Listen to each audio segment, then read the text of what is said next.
Pas de fête sans règles, pas de liberté sans responsabilité, pas de musique au-dessus des lois.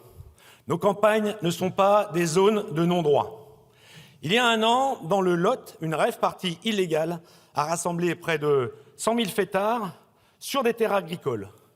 Bilan, plus de 150 000 € de dégâts pour les collectivités, plus de 50 000 € de dégâts pour les agriculteurs, sans compter les dégâts humains, coma éthylique, overdose, agression et bagarres en tout genre.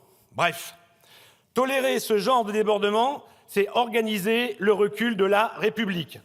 Aujourd'hui, les teufeurs ne risquent rien.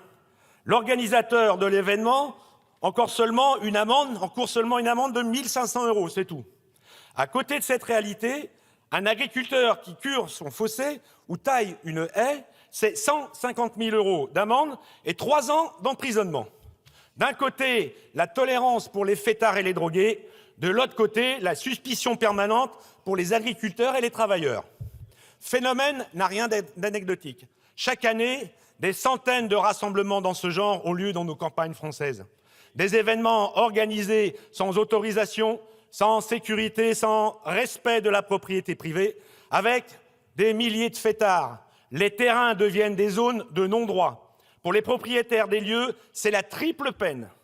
Squat et saccage des propriétés, point de deal violent à ciel ouvert et dépôts sauvages sans fin. Ces attroupements nécessitent systématiquement l'intervention des pompiers et des forces de l'ordre.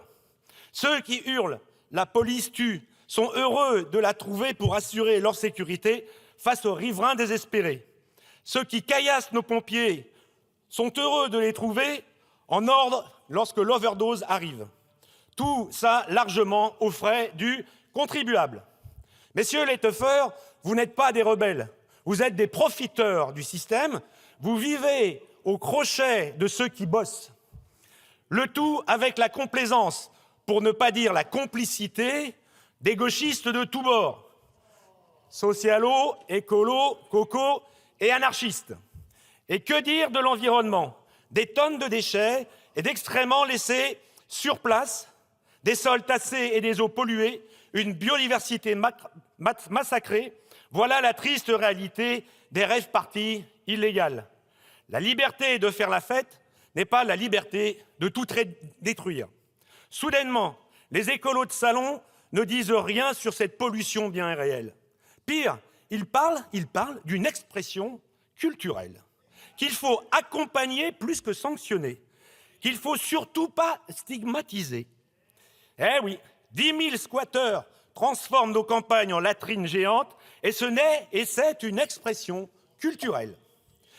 C'est du vandalisme, c'est de la délinquance face aux destructions et aux pollutions de la gauche bien pensante qui nous propose une charte de bonnes pratiques pour l'organisation des rave-parties. Alors là, on atteint le sommet de la malhonnêteté politique. Collègues, allez jusqu'au bout de vos idées. Déclinez la charte des bonnes pratiques pour les squatteurs, pour les black box et encore pour les narcotrafiquants. Comme d'habitude, les gauchistes font la promotion de la délinquance. En réalité, dans ce débat, une fracture entre deux visions de la France. D'un côté, la France qui travaille, mais qui en permanence est contrôlée, réglementée, surveillée. Et de l'autre côté, une minorité qui se considère tout permis. Des pseudo-rebelles qui agissent comme des enfants gâtés sans en assumer les conséquences. Messieurs les teufeurs, la fête est finie. La loi doit être la même pour tous. Et c'est précisément le sens de ce texte. Renforcer les sanctions, protéger les riverains, protéger nos agriculteurs, protéger nos territoires. Le laxisme d'aujourd'hui, c'est le chaos de demain. Pour toutes ces raisons, le groupe UDR votera avec détermination en faveur de cette proposition de loi. La liberté n'est pas l'absence de règles.